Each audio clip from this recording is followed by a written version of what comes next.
감사합니다. 오늘 우리에게 주신 말씀 에스더서 1장입니다.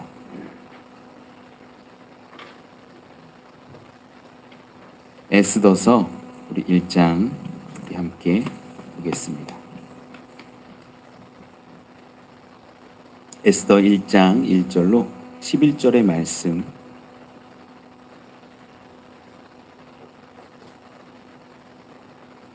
우리 한 절씩 교독하지요. 이 일은 아하수에로 왕 때에 있었던 일이니 아하수에로는 인도로부터 구스까지 127지방을 다스리는 왕이라.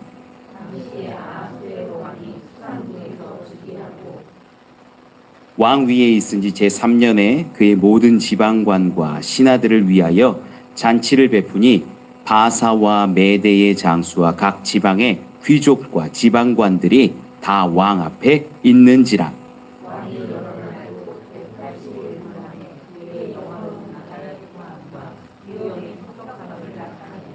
이 날이 지남에 왕이 또 도성 수산에 있는 귀천간의 백성을 위하여 왕궁 후원들에서 7일 동안 잔치를 베풀세.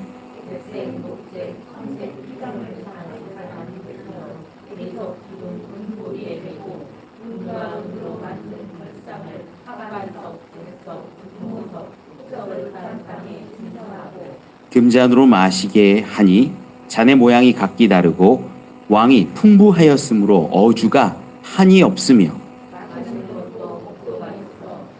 억지로 하지 않게 하니 이는 왕이 모든 국내 관리에게 명령하여 각 사람이 마음대로 하게 함이더라. 왕후 와스디도 아수에로 왕궁에서 여인들을 위하여 잔치를 베푸니라. 제7일에 왕이 주흥이 일어나서 어전 넷이 무흐만과 비스다와 하르보나와 빅다와 아박다와 세달과 가르가스 7사람을 명령하여 함께 있지요. 왕후 와스디를 청하여 왕후의 관을 정제하고 왕 앞으로 나오게 하여 그의 아리따움을 뭇 백성과 지방관들에게 보이게 하라 하니 이는 왕후의 용모가 보기에 좋음이라. 아멘.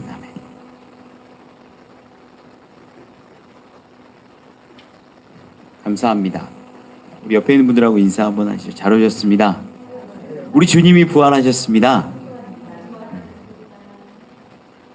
네, 우리가 이번 주부터 에스더서를 함께 보기로 했습니다. 좀 읽어보셨어요? 네, 새벽에 이 자리에서 또 에스더서를 읽었다고 제가 들었습니다. 참 귀하고 복됩니다. 우리가 에스더서 성경을 보면서 여러 가지를 좀 사전에 알아야 할 것들이 있어요. 에스더서는요 아주 독특해요. 제가 광고 시간에 몇 번 말씀을 드렸지만 하나님이라는 단어가 나오지 않아요. 하나님의 계시도, 하나님의 어떤 꿈도, 환상도 나오지 않아요. 예언자나 선지자가 등장해서 하나님이 이렇게 말씀하셨다 그런 이야기들도 전혀 없어요. 그러다 보니까 이 에스더서를 평가할 때에 예전에는 현대 신학자들 외에 그 전에 이제 중세나 이런 신학자들은요 에스더를 굉장히 폄하했습니다. 하나님이 나오지 않는 거예요. 이스라엘이 이렇게 세워진 것만큼은 좋지만 뭔가 하나님이 이렇게 하셨다, 하나님이 말씀하셨다, 하나님이 주셨다 이런 것들이 있으면 참 좋겠는데 이게 없는 거죠. 그래서 에스더서를 보기에 앞서서 이 성경은 좀 맥락을 알면 나중에 조금 더 편해지거든요. 맥락, 역사를 알아야 된다는 얘기예요. 그래서 오늘은 에스더서에 대해서 좀 서론격으로 이야기를 좀 하는데 또 너무 서론만 하고 역사 이야기만 하면 어떤 분이 그러시더라고요. 저는 역사는 아니에요. 그러시더라고요. 그래서 성경 이야기도 좀 하지만 역사적인 맥락 가운데서 우리가 좀 성경을 살펴볼 수 있으면 좋을 것 같아요.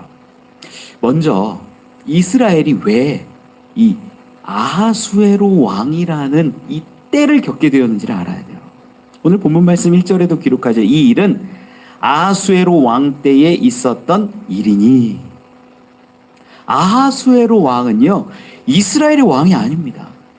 이스라엘의 왕이 아니에요. 근데 지금 이스라엘 백성의 이야기가 어디에서 흘러가고 있냐면 아하수에로라는 왕의 때의 그 자리, 오늘 본문에서도 나오지만 이 수산이라는 궁에서 어떤 사건들이 일어나는 거예요.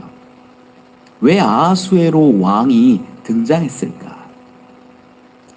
이 창세기부터 역사를 쭉 한번 간략하게 한번 훑어보면 하나님과 인간의 관계 중심으로 여러분 한번 보셔야 돼요.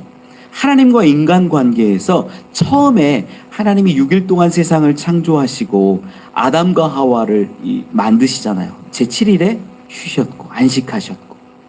그런데 이 아담과 하와에게 계명을 준 게 있어요. 여러분 뭔지 기억하세요? 첫 번째 계명이 뭐죠? 한 계명 하나 있죠. 이 동산 중앙에 있는 이 선악을 알게 하는 나무의 실과를 따먹어라, 먹지 말아라, 먹지 말아라. 이거 계명 하나예요. 하나님과 인간의 관계를 잘 생각을 해볼 때 여러 가지 하나님이 요구하시지 않았어요. 그때 딱 하나 있었어요. 이 동산 중앙에 있는 너 알지? 잘 보이지? 동산 중앙에 있으면요 오며 가며 제일 잘 보이는 거예요. 여기 가도 저기 가도 반대편 갈 때도 늘 동산 중앙을 지나쳐 가니까 우리나라 기준으로 사거리 같은 곳이에요. 그곳에 가장 잘 보이는 그 나무의 실과 그거 먹지 말아라. 이거 하나예요. 계명이 그거 하나밖에 없었어요. 근데 그걸 어떻게 합니까? 아담과 하와가 잘못해서, 물론 뭐 다양한 이야기들이 그 가운데 있지만 하나님이 주신 계명을 지키지 못하고 그 선악을 알게 하는 나무의 열매, 선악과라고 하죠. 그걸 따먹습니다. 그래서 하나님과 사람의 관계가 깨지기 시작한 거예요. 이 하나님과 사람의 관계가 깨졌다라는 것은요, 어떤 걸 의미하냐면 이제부터 인간의 삶에, 인간의 역사 가운데 죄라는 게 들어오는 거예요. 그래서 우리는 로마서에서도 기록하고 여러 모양으로 말씀하지만 성경은 우리가 죄를 이길 수 없는 존재가 된 거예요. 우리의 욕심, 우리의 하나님처럼 높아지려고 하는, 눈이 밝아지려고 하는, 내 이름을 드러내려고 하는 이러한 수많은 감정들, 욕심들이 우리를 죄 아래로 이렇게 밀어넣는 겁니다. 계속해서, 그래서 이제 아담과 하와를 중심으로 일어났던 사건이, 가장 패역한 사건이 뭐냐면 그러한 마음 가운데 드러난 악한 사건이 바로 가인과 아벨 사건입니다. 가인이 아벨을 죽이는 거죠. 내가 하나님 앞에 좀 드러나고 싶고 내가 드린 것을 하나님이 받았으면 좋겠고 이런 마음들인 거예요. 누구보다 내가 더 높아지고 내가 잘 됐으면 좋겠다라는 마음들. 이러한 죄악들이 인간의 삶에 이렇게 자리 잡게 된 겁니다. 이런 일이 있고 또한 창세기 역사 가운데 어떠한 사건이 있냐면 사람들이 이제 많아졌을 때 이 바벨탑을 쌓죠. 바벨탑 이야기도 나중에 이제 창세기 얘기를 하면 좀 더 길어지니까 바벨탑을 쌓고 성읍을 짓고 하면서 자기들을 드러내려고 하는 거예요. 자기 이름을 드러내고 야 우리가 흩어짐을 좀 면하자 이러면서 모여서 했던 일들 하나님이 그 가운데 진노하시지요. 흩으시지요. 여러분 창세기에서 그러한 악한 모습들이 막 있는 가운데 하나님이 마지막 역사하시는 일이 뭐였냐면 심판이었어요. 노아의 홍수 사건을 통해서 싹 세상을 쓸어버리시죠. 세상을 쓸어버리실 때 하나님이 약속하신 것이 있습니다. 심판을 하고 나서 내가 너희를 다시는 물로 심판하지 않겠다. 그때 주신 약속들이 여러 가지가 있는데 크게 두 가지예요. 이 땅 가운데 봄, 여름, 가을, 겨울 이 4계절을 주시고 하나님이 구름 가운데 무지개를 두셔가지고 내가 내 약속을 기억하겠다. 이렇게 해서 세상을 살아가는데 하나님의 구원 계획이 언제부터 이제 구체화되기 시작하냐면 아브라함을 통해서 이제 구체화되기 시작합니다. 아브라함이 잘한 거 없는 거 아시잖아요, 우리 이제. 아브라함은 잘한 거 하나도 없는데 하나님이 그냥 택하셔서 내가 너를 통해서 사람을 구원하고 민족을 이루겠다. 그러한 일들이 이제 극적으로 드라마틱하게 나왔던 장면, 모세 사건을 통하여서 이 애굽에서부터 하나님의 나라가 이루어지고 이 그곳을 나와서 가나안이라는 새로운 땅을 이렇게 만들어가는 그 사건, 그것이 어쩌면 이 하나님의 회복의 구원의 역사의 모형이 될 수 있습니다. 그런데 제가 첫 번째 말씀드릴 때 아담과 하와가 첫 번째 계명 깨뜨렸다고 말씀드렸잖아요. 그럼 모세를 통해서도 하나님이 두 번째 어떤 계명들을 주셨어요. 우리가 잘 알고 있는 거 뭐예요? 십계명. 맞아요. 십계명. 십계명을 사람들이 잘 지켰을까요? 못 지켰을까요? 못 지켰어요. 십계명 중에 레위기에 이제 여러 번 등장하는 개념이 하나 있는데, 십계명을 잘 지키면 하나 드러나는, 이 십계명에는 포함되지는 않았지만 십계명을 잘 지키면 반드시 맺어지는 열매 같은 게 하나 있어요. 그게 뭐냐면 희년이에요. 희년. 희년이라고 들어보셨어요? 이 49년, 50년이 되었을 때 한 번씩 돌아오는 절기인데, 이 희년의 절기가 우리가 있다는 건 들어보셨죠, 여러분? 근데 희년의 절기가 성경 역사 가운데 한 번도 이루어진 적이 없어요. 한 번도. 이 무엇을 의미하냐면, 하나님이 말씀하니 모세를 통해서 가르치시고 계명을 주시고 깨닫게 하시고 그랬는데, 인간은요 그 계명을요 말씀을요 지킨 적이 한 번도 있다 없다? 없다는 거예요. 없다는 거예요. 아담과 하와를 통해서도 그 계명 하나 주셨는데 그거 지키지 못했고요.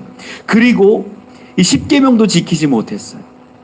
가나안 땅에 도착한 이스라엘 백성들이 어떻게 살았냐면, 이제 여호수아를 중심으로 해서 가나안을 정복하고 그들의 문화를 배격하고 하나님을 섬기면서 살아야 되는데, 그들과 동화되기 시작합니다.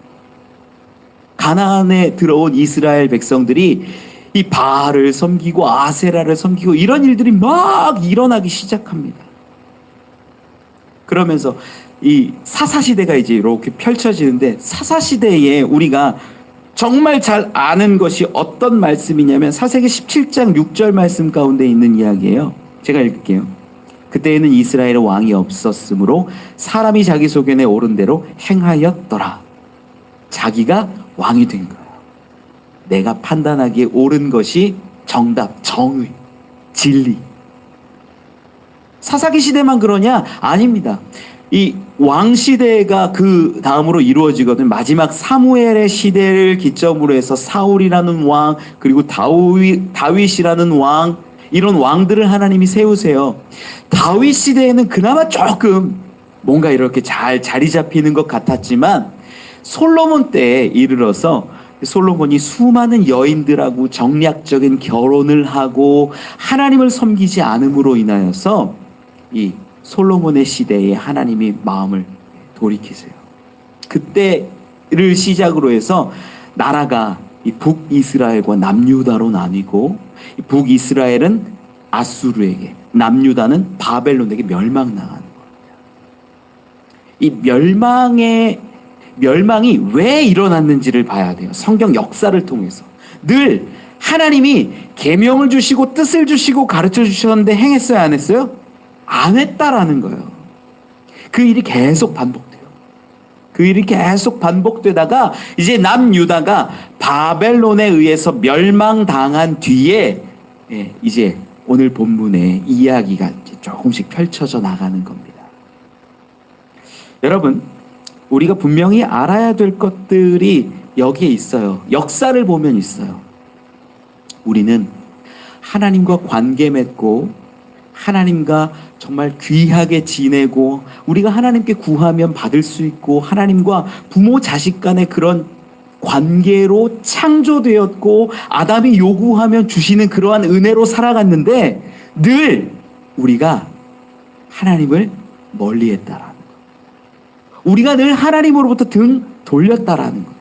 계명을 지키지 않았다라는 거예요. 내가 왕이 되었고 내가 옳다라고 여기면서 살은 것이 이 이스라엘의 역사 가운데 계속 반복된다라는 거죠. 그때 이제 북이스라엘과 남유다가 다 멸망하고 이 바벨론에게 포로가 되어서 이스라엘이 완전히 나라가 사라지게 됩니다. 이때를 배경으로 하는 게 오늘 본문이라는 거예요. 이 이야기가 우리 가운데 중요한 게 있어요. 첫 번째 제가 이야기 드리고 싶은 것이 이 에스더서는요, 우리에게 주신 말씀이라는 거예요.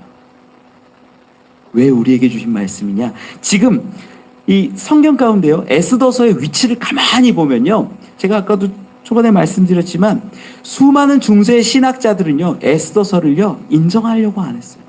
에스더서가 이 정경 가운데 들어오고서 한 7세기 가량 에스더서에 대한 주석이 전혀 없었어요. 그리고 우리가 종교개혁하면 유명한 루터라는 이 신학자는요, 어떻게 얘기했냐면 이 책이 차라리 우리에게 전수되지 않았으면 더 좋았을 뻔했다. 칼빈 유명하죠. 칼빈은요, 이 에스더서로 설교를 한 편도 안 했어요. 그러니까 에스더서가 얼마나 인정받지 못한 성경이라는 것을 우리는 알 수 있어요. 그런데 하나님이라는 단어가 나오지 않고 예언이 보이지 않고 꿈과 환상이 드러나지 않는데 왜 우리에게 의미가 있냐? 지금 이 시대에 하나님이 보이지 않는 것 같고 하나님이 계시지 않는 것 같은 그때에 이 에스더를 쭉 읽어가다 보면 하나님이 역사하시는 것들을 우리는 발견할 수 있기 때문이에요. 이게 중요해요. 여러분, 우리는요, 인생이 넓지 못해요. 우리 인생이 70이요, 80에 불과한 인생이에요. 요즘 뭐 많이 장수해도 90, 100세죠. 그 이상 사는 사람이 얼마나 됩니까? 지금 우리가 포로기 된 이 이스라엘을 가만히 떠올려 볼 필요가 있어요. 포로가 되었다라는 건요, 바벨론 때 끌려가기 시작해서 지금 오늘 본문 가운데 에스더는요, 페르시아 제국으로 약간 이제 시기는 제국은 옮겨가지만 이 포로기의 삶을 그대로 살고 있는 사람들에게는요, 하나님이 보이지 않는 거예요. 포로기에 있었던 사람들이 하나님을 바라볼 때 어떻게 느낄까? 하나님이 진짜 있어? 하나님이 정말 계셔? 우리 부모님들, 우리 할아버지 할머니는 그래, 하나님이 있다라고 알았고 예루살렘이 성전이 있었다라고 얘기는 들었어. 그런데 우리는 여기서 태어났고 하나님을 본 적이 없어. 한 번도 예배를 드려본 적이 없어. 하나님이 정말 있어? 정말 계시다면 이 바벨론과 페르시아 제국 가운데 어떻게 역사하고 계시는 거야?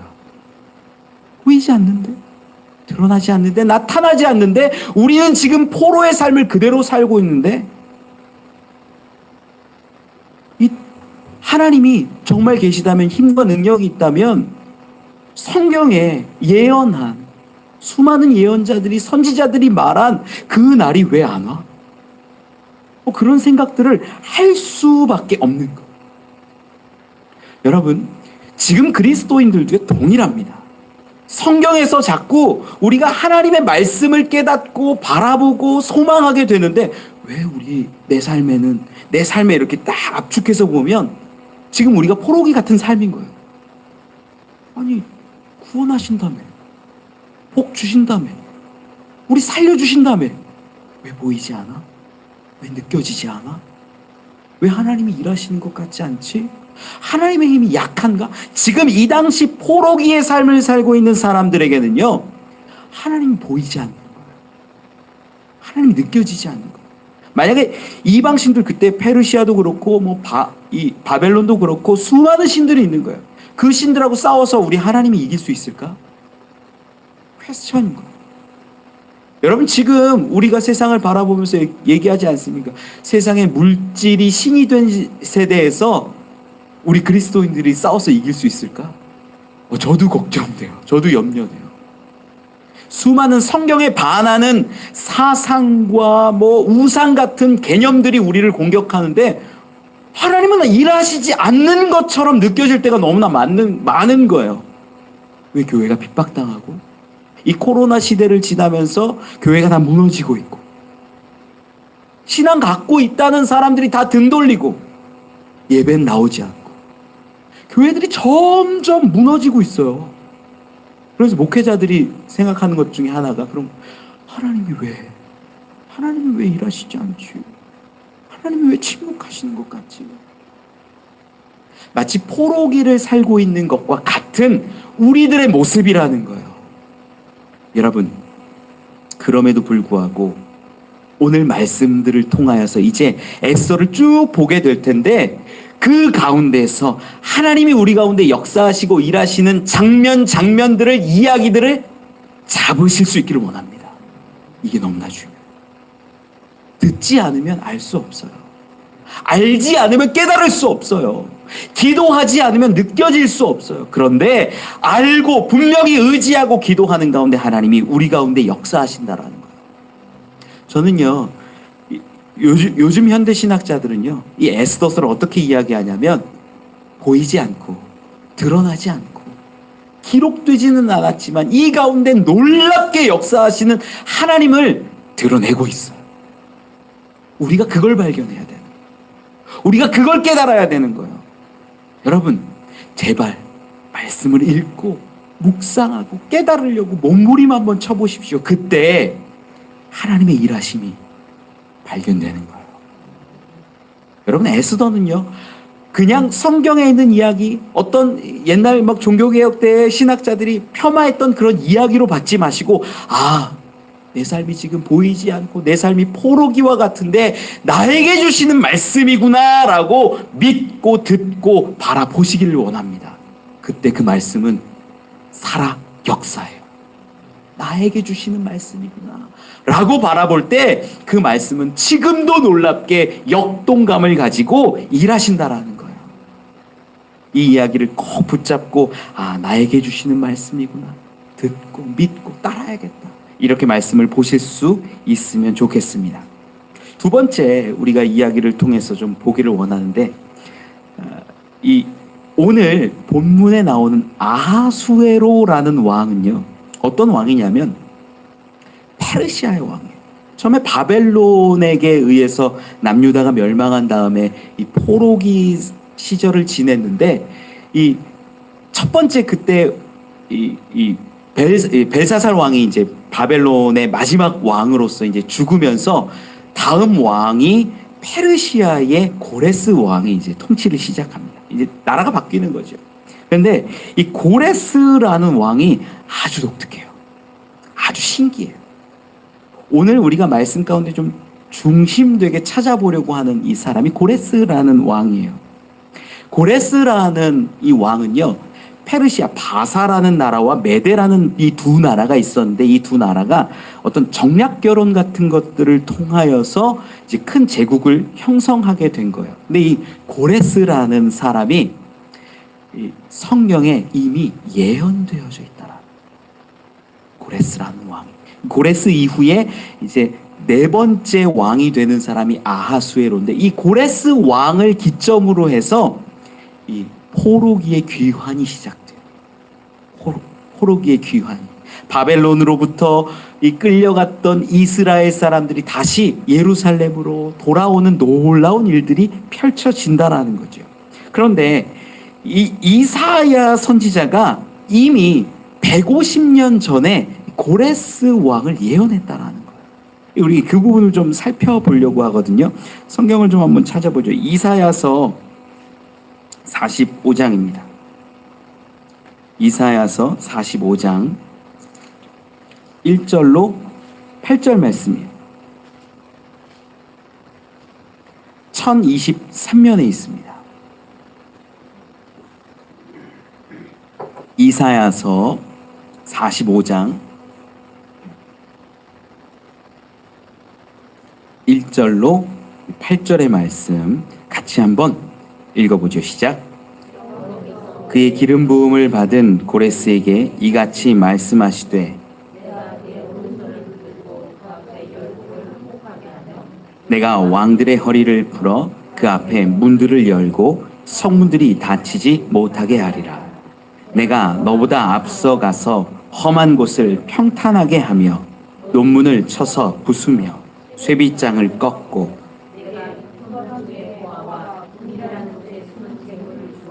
내 이름을 부르는 자가 나 여호와 이스라엘의 하나님인 줄을 내가 알게 하리라. 내가 나의 종 야곱, 내가 택한 자 이스라엘 곧 너를 위하여 내 이름을 불러 너는 알지 못하였을지라도 내게 칭호를 주었노라. 나는 여호와라. 나 외에 다른 이가 없나니 나밖에 신이 없느니라. 너는 나를 알지 못하였을지라도 나는 내 띠를 동일 것이요 해 뜨는 곳에서든지 지는 곳에서든지 나밖에 다른 이가 없는 줄을 알게 하리라. 나는 여호와라, 다른 이가 없느니라. 나는 빛도 짓고 어둠도 창조하며 나는 평안도 짓고 환난도 창조하나니 나는 여호와라, 이 모든 일들을 행하는 자니라 하였노라. 하늘이여 위로부터 공의를 뿌리며 구름이여 의를 부를지어다. 땅이여 열려서 구원을 싹트게 하고 공의도 함께 움돋게 할지어다. 나 여호와가 이 일을 창조하였느니라. 아멘. 이사야 선지자는요, 이 고레스 시대에 앞서 150년 전에 예언한 거예요. 놀랍게도 이름까지 정확하게 기록이 되어 있어요. 그리고 말씀을 보면 우리 이사야 45장에 보면 1절에 이렇게 기록하지요. 내가 그의 오른손을 붙들고 그 앞에 열국을 항복하게 하며 내가 왕들의 허리를 풀어 그 앞에 문들을 열고 성문들이 닫히지 못하게 하리라. 고레스의 인생을 가만히 보면 하나님이 어떻게 하시겠다는 거예요? 완전히 형통하게 하시겠다라는 약속인 거예요. 그렇죠? 야, 문들도 열려주고 내가 너를 성문이 닫히지 못하게 하고 완전히 형통하게 다 늘 승리하게 할 거야. 이런 약속들을 지금 이사야 선지자를 통하여서 고레스에게 이렇게 예언한 거예요.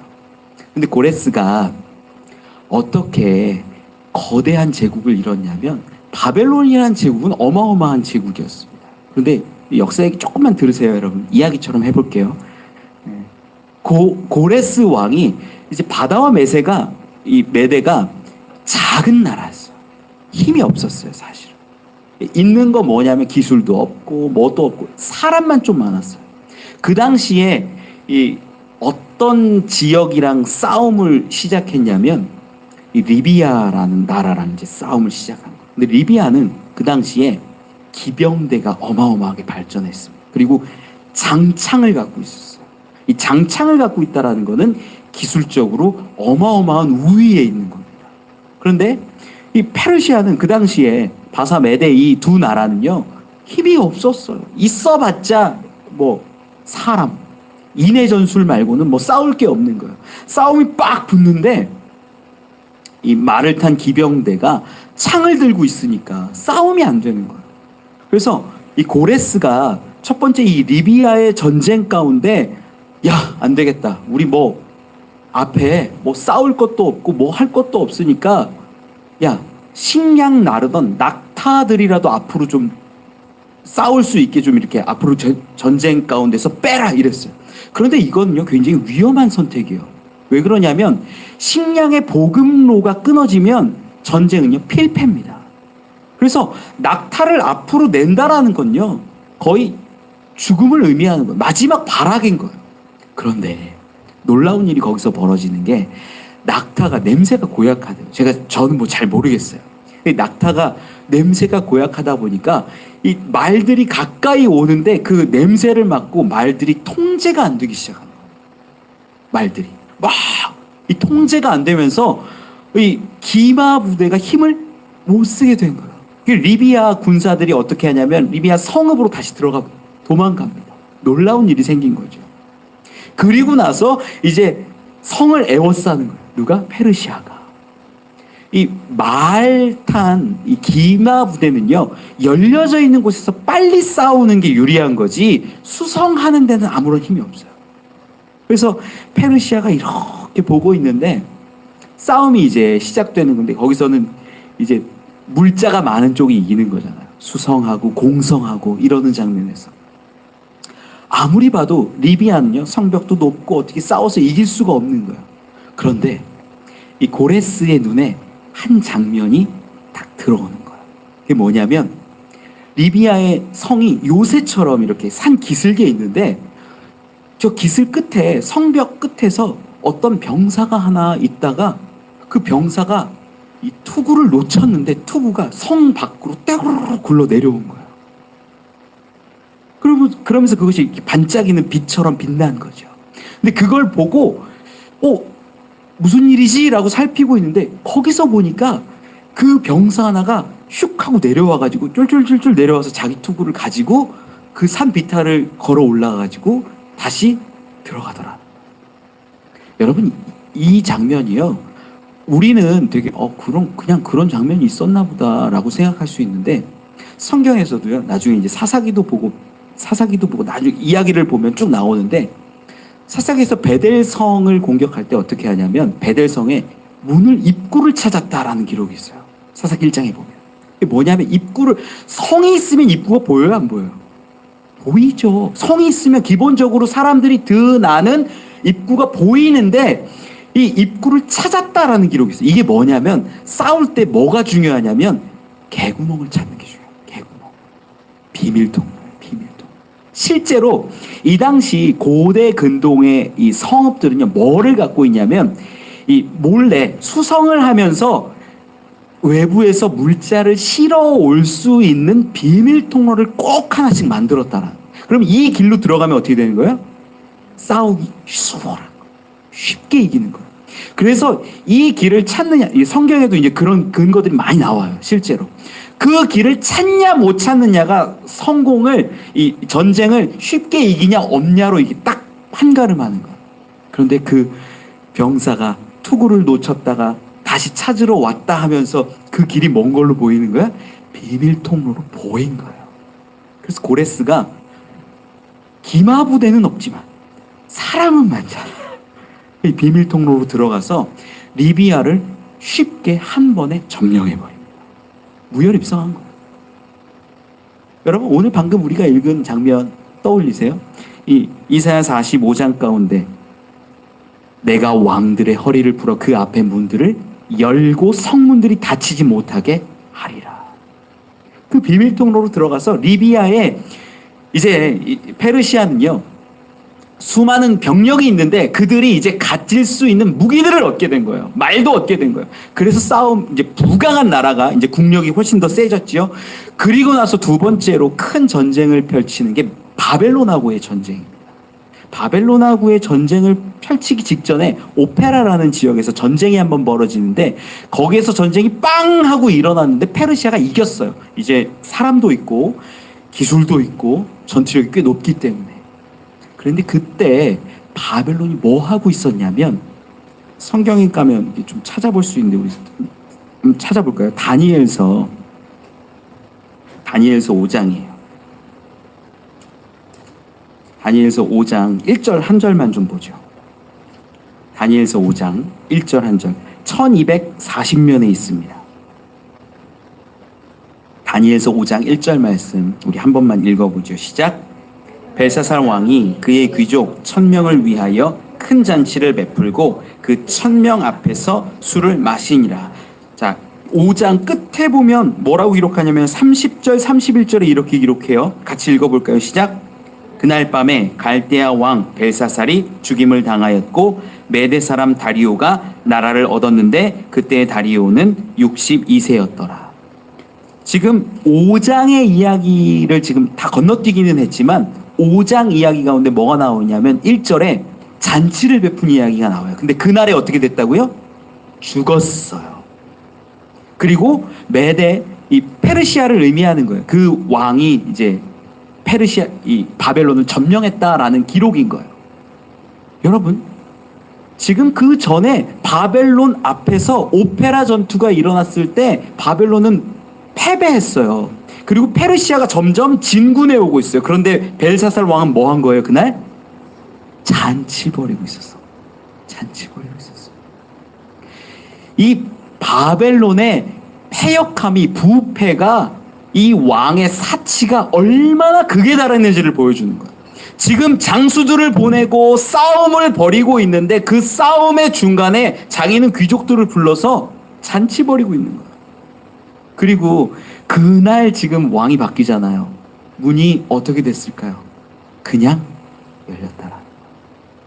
이때 보면 정치 역사적으로 가만히 보면 이 당시 바벨론이 너무나 많이 패역해가지고 갈등이 많았어요. 종교적인 갈등, 정치적인 갈등, 수많은 갈등들이 일어나가지고 오페라 전투에서 바벨론이 패배했다라는 소식을 듣고 왕은 괜찮아 다 불러 내가 이겨 우리가 승리해 그러면서 막 잔치 벌이고 있는 동안에 아랫사람들은 뭐 했냐면 대문을 열고 페르시아 왕 고레스가 들어올 때 환영했다라. 우리를 오히려 구원했다. 이게 여러분 역사예요, 역사. 그런데 이 장면을 가만히 보세요. 리비아와의 전투를 보고 그 다음에 이 바벨론과의 전투 그 성을 들어가는 장면들을 가만히 보면요. 오늘 읽었던 이사야서 45장 가운데 고레스를 하나님이 어떻게 하셨다고요? 형통하게. 문을 열어주신다라. 놀라운 일들이 실제 역사 가운데 막 일어나고 있다라는 거죠. 여러분 우리가 분명히 알아야 되는 건 뭐냐면 이사야서 45장 가운데 우리가 4절에도 나오고 5절에도 기록하는데 너는 나를 알지 못하였을지라도 내게 칭호를 주었다. 너는 나를 알지 못하였을지라도 나는 내 띠를 동일 것이요 기록합니다. 고레스가 하나님을 알았어요, 몰랐어요? 몰랐는데 그렇게 늘 전쟁 가운데 승리하게 하셨고 바벨론을 싸우지도 않고 이기게 하신 일들 누가 하셨다? 하나님이 하셨다라는 게 이사야 선지자를 통하여서 150년 전에 이미 너무나 상세하게 기록되었다라는 거예요. 여러분, 이 장면에서 우리가 분명히 알아야 될 것, 우리가 붙잡아야 할 게 있어요. 나는 하나님을 잘 알지 못하고 나에게 역사하신 일들을 알지 못하는 상황 가운데에서 하나님은 나를 붙드셨다라는 거예요. 내 삶에 무너지는 상황, 내 삶에 성공하는 상황, 내 삶에 힘든 상황, 내 삶에 잘 되어가는 그 모든 상황 가운데 하나님이 나를 붙잡으셨다라는 걸 알아야 된다라는 거예요. 우리가 지금 갑자기 페르시아 얘기가 나오니까 예수님 얘기가 아니라 페르시아 얘기가 나와 뭐 이러는데 하나님의 크신 주권이 외국에 있는 다른 왕들의 일들을 통하여서도 하나하나 만들어가고 계시다라는 거예요. 저는 우리가 이 장면들을 곱씹어 볼 수 있었으면 좋겠어요. 아, 어쩌면 우리도 고레스일 수 있겠다. 내가 여기까지 온 것, 하나님이 때로 나를 붙잡아 주신 것, 나의 건강 지켜주신 것, 나의 일들을 이렇게 풀어주신 것, 내 자녀에게 이렇게 해주신 것, 이 모든 것들이 다 누가 역사하시고 섭리하신 거예요? 하나님이라는 거예요. 우리는 알지 못할지라도, 우리는 깨닫지 못할지라도 하나님이 이루셨다라는 것을 보여주는 거예요. 오늘 본문으로 돌아와서 보면요, 오늘 본문 가운데 아수에로 왕 때 이야기가 있습니다. 오늘 본문을 조금만 보면 말씀 가운데 우리 2절, 3절 말씀 좀 같이 한번 읽어볼까요? 시작.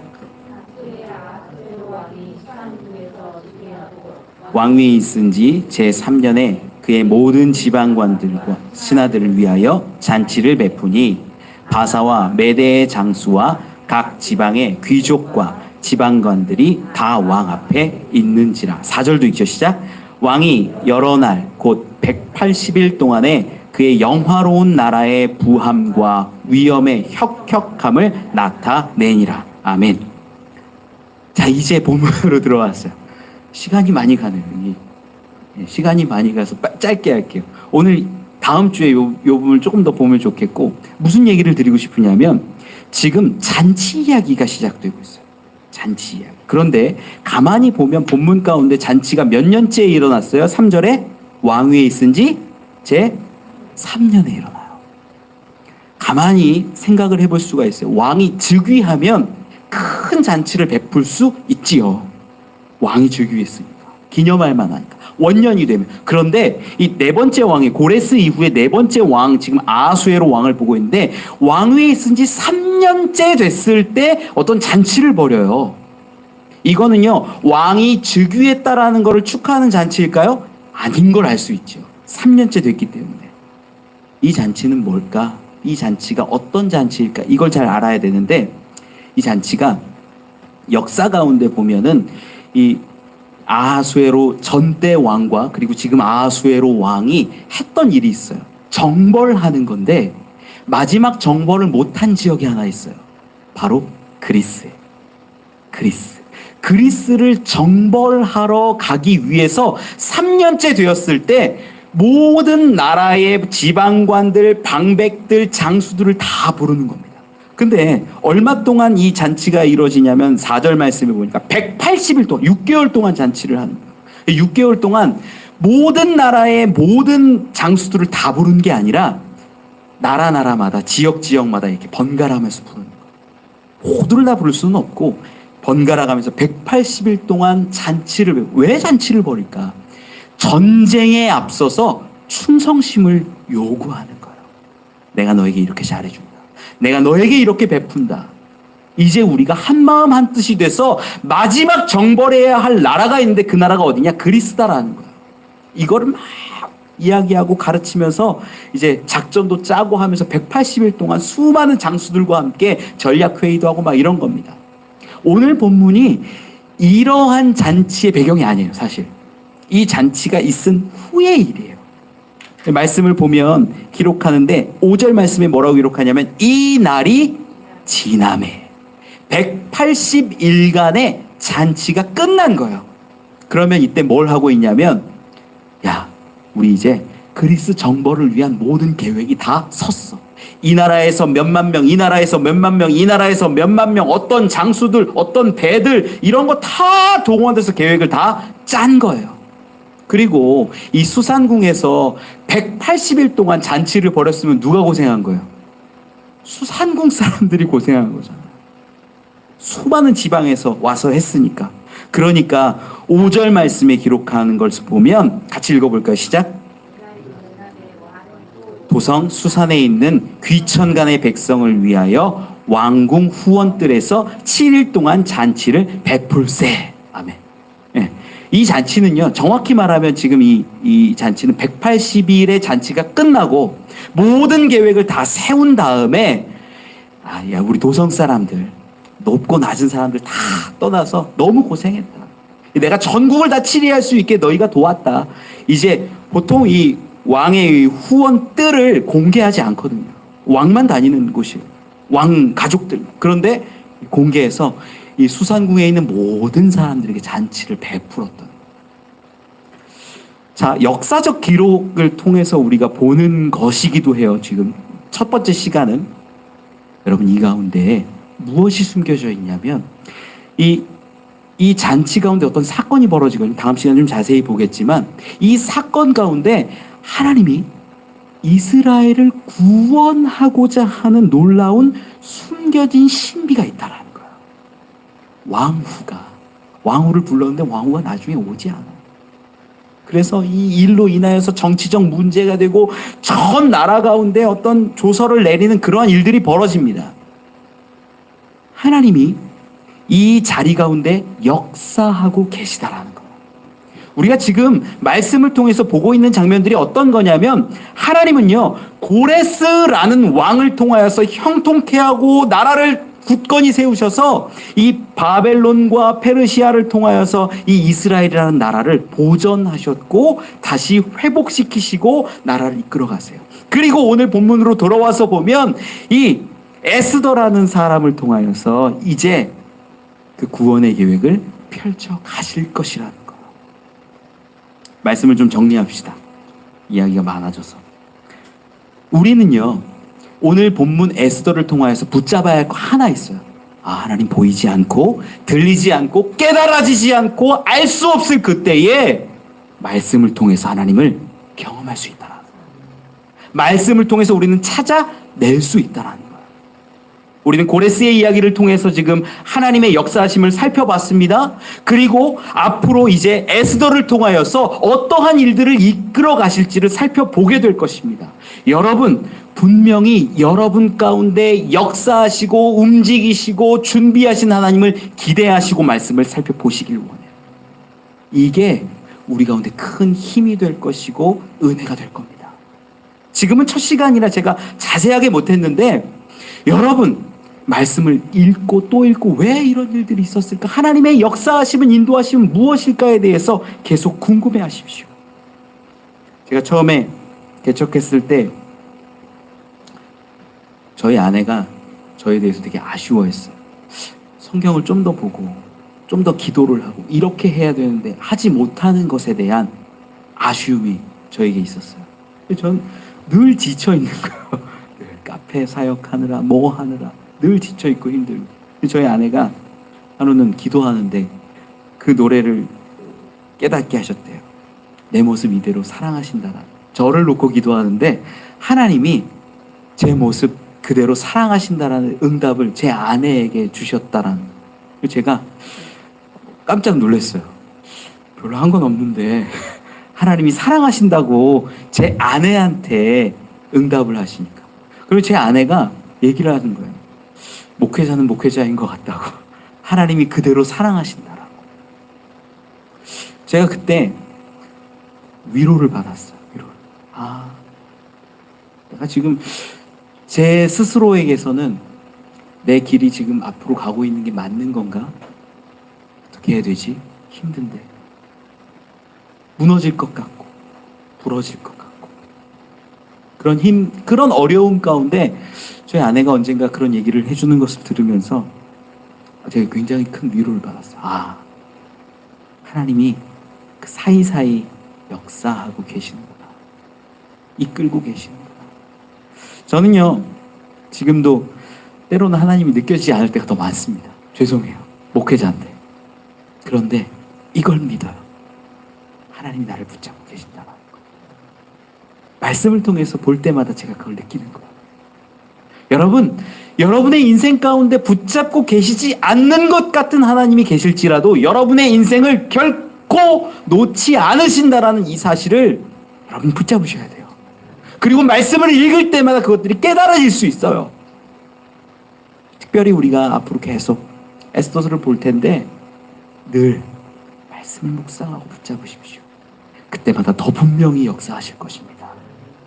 계속 읽어나가고 깨달아나가고 보이지 않는 내 인생 가운데, 계명을 지키지 않았던 우리 인생 가운데, 하나님이 계시지 않다라고 부정했던 내 인생 가운데 지금도 역사하고 계셨구나라는 고백이 분명히 마지막 날은 있을 겁니다. 그러한 그날을 소망하며 나아가는 저와 여러분들 되시기를 축원합니다. 기도하겠습니다. 하나님, 감사합니다.